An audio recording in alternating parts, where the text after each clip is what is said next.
بسم اللہ الرحمن الرحیم۔ سورہ شورى آیت نمبر 176 سے 151 میں اللہ فرماتا ہے، اور بن کے رہنے والوں نے بھی پیغمبروں کو جھٹلایا۔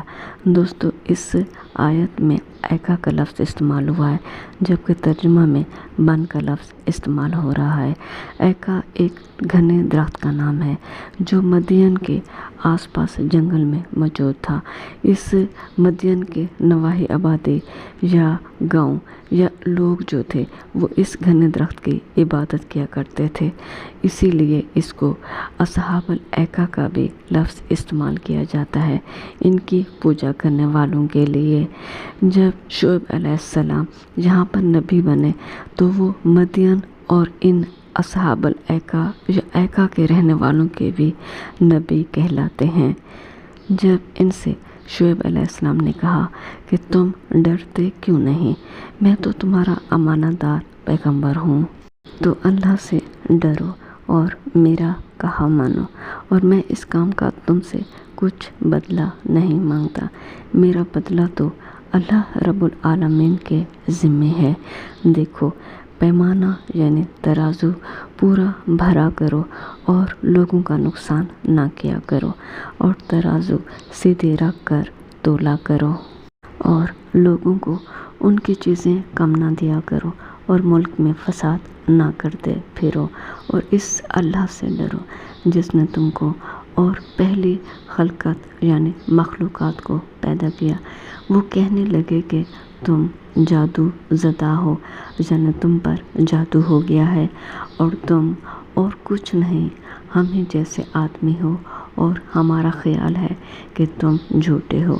اگر تم سچے ہو تو ہم پر آسمان سے ایک ٹکڑا لا گراؤ۔ شعیب علیہ السلام نے کہا کہ جو کام تم کرتے ہو میرا رب اس سے خوب واقف ہے۔ تو ان لوگوں نے ان کو جھٹلایا، پس سائبان کے عذاب نے ان کو آ پکڑا، بے شک وہ بڑے سخت دن کا عذاب تھا۔ اس میں یقیناً نشانی ہے، اور ان میں اکثر ایمان لانے والے نہیں تھے، اور تمہارا رب تو غالب اور مہربان ہے۔ دوستو، شعیب علیہ السلام کی قوم نے آسمان سے ٹکڑا گرا لانے کی بات کی تھی، بالکل اسی طرح کفار مکہ نے بھی آسمان سے عذاب مانگا تھا۔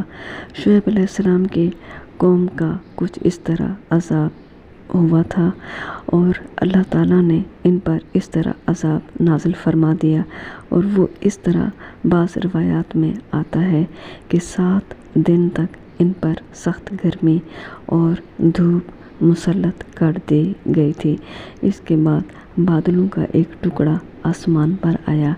یہ سب لوگ گرمی اور دھوپ کی شدت سے بچنے کے لیے اس کے سائے تلے جمع ہو گئے کہ کچھ سکھ کا سانس لیں۔ پھر اچانک ہی آسمان سے آگ کے شعلے برسنے شروع ہو گئے، اور زمین زلزلے سے ہل گئی، اور سخت چنگھاڑ نے ان کو ہمیشہ کے لیے موت کے منہ میں سلا دیا۔ یوں اس عذاب کو سائبان یعنی سائے والا عذاب کہتے ہیں۔